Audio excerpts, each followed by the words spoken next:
You are now listening to Flash Fiction Volume 4 by Elijah Lucian. Think Happy Thoughts by former future author. Narrated by Elijah Lucian. "Sir," said Tim, massaging the folds on his forehead. "Could you repeat that for me?" "I said I didn't install antivirus on this computer because an antivirus program made my last computer autistic." "Your previous computer was autistic?" "Autistic, yes." Tim stared at the pockmarked office ceiling. At times like this, his Bluetooth headset seemed to weigh 10,000 pounds. "What symptoms did your computer exhibit that made you think it was autistic, sir?" "Oh, I did my research," said the caller defensively. "It exhibited all the classic symptoms of autism." "Like what?" "Lack of empathy, preoccupation with certain topics." "Topics like what?" "It was a big fan of toolbars, always asking me to install toolbars, you know? Ask Toolbar, Yahoo Toolbar, MSN Toolbar. My whole Internet Explorer was nothing but toolbars." Tim realized he'd been sliding down in his chair. By this point, he was nearly horizontal.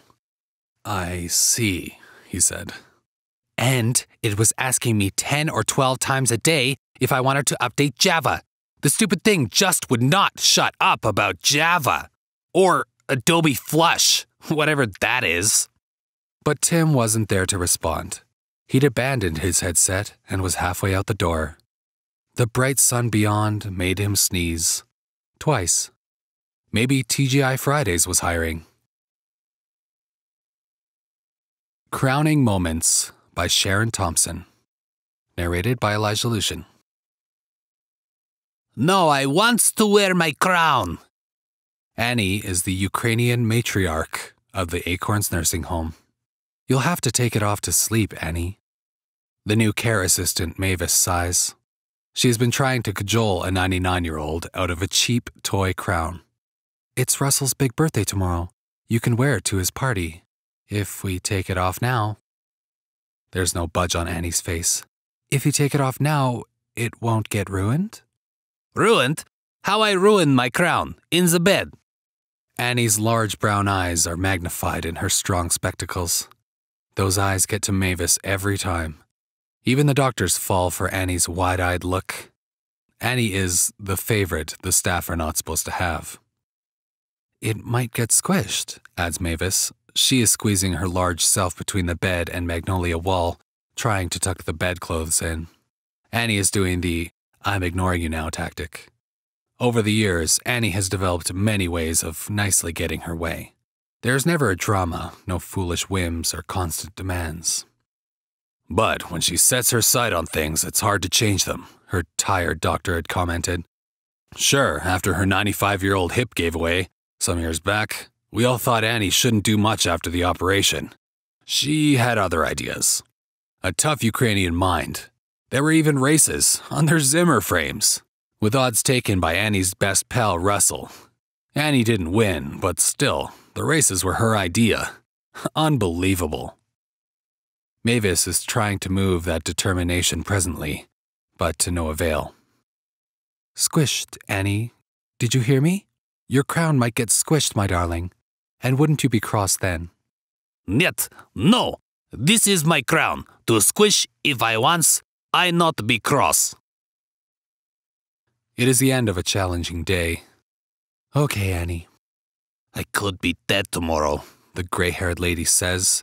It is a statement of reality, not self-pity. "Gosh, don't say that. I don't want you leaving us." Mavis means every word. Annie shrugs, snuggling down under the covers, waiting on Mavis to remove her spectacles. The crown stays where it is. It pokes out from under the covers. "Night-night." At the nurse's station, Mavis explains, "I couldn't get Annie to take off her crown. I'm sorry, matron." "Crown?" the nurse manager asks impatiently. "Yes, she won it on the trip out today.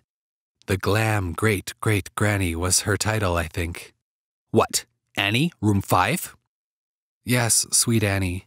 She's so proud of that crown. She didn't want to take it off. I tried to persuade her that it would get squished in the bed. didn't care, wouldn't take it off. There's no point in fighting her. Mavis is hoping this point filters through. This nurse manager is not known for giving in to anyone, not even Annie. She shouldn't be wearing it in the first place, the silly woman, says this hard nose, flicking through her files. The idjit isn't even a granny, or a mother at all. She's childless. No kids, neither chick nor child. Really, she always has a lot of visitors of all ages. They all adore her. They are from her ballet class. Annie was a ballerina. How could she go and accept a crown for a feckin' granny competition? Silly woman. The file slams closed. Before leaving, Mavis takes one last look into all her charges' rooms. Lingering over Annie's bed, the peeking light makes the crown twinkle. Once home, Mavis lightly kisses her own children as she watches them sleep. The next day at the birthday party, all folk wear party hats. All except Annie, who sits regally with an unsquished crown proudly pinned in place. Russell's party is complete with boisterous wheelchair races and hobbling relays. Annie cannot compete these days, but sits, avidly sucking a Murray mint. The hoots, squeals, and giggles all mingle with the shuffling of feet and an odd fart. Perched on a chair's armrest, Mavis chats to one of Annie's guests. She looks so content, surrounded by the family she has chosen. Granny Annie? Oh, doesn't she look content? It's not even her party. Yet, we are all here for her, and Russell. Over time, we've all pledged allegiance to our Granny Annie, our special ballet teacher who captured our hearts. Annie looks unfazed by all the attention. Her crown is in its place. When passed during the clear-up, Mavis leans in and air kisses a wrinkled, wispy cheek. The smell of fancy perfume mingles with Murray mints. Your crown is well-deserved, Granny Annie, and you look regal today, my darling. Annie's wink is magnified in her smudged glasses as she says, I know. A New Old Friend by Dawn Lowe. Narrated by Elijah Lucian. I know the Heimlich maneuver in case you choke, Howard told Barry as he was about to cram a forkful of meat into his mouth. You're a jokester, Howard. Barry smiled at his new friend. Howard sagged in his wheelchair, overcome by Barry's shiny abundance of teeth. Your soup looks tasty. Liquid dinner, Howard mumbled, hating his shaky dentures, his shaky legs, and what remained of his shaky life. Who had come up with this scheme of young folks befriending the elderly? The result of such couplings, Howard thought, was that the young people felt better about themselves, and the elderly felt worse. After dinner, Barry wheeled Howard onto the porch where they sat companionably.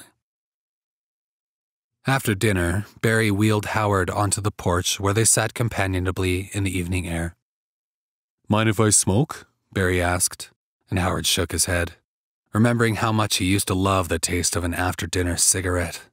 He smelled the striking match, heard a rush of air as the flame caught, and basked in the ambience of second-hand smoke, leaning towards Barry to hoover up as much as possible.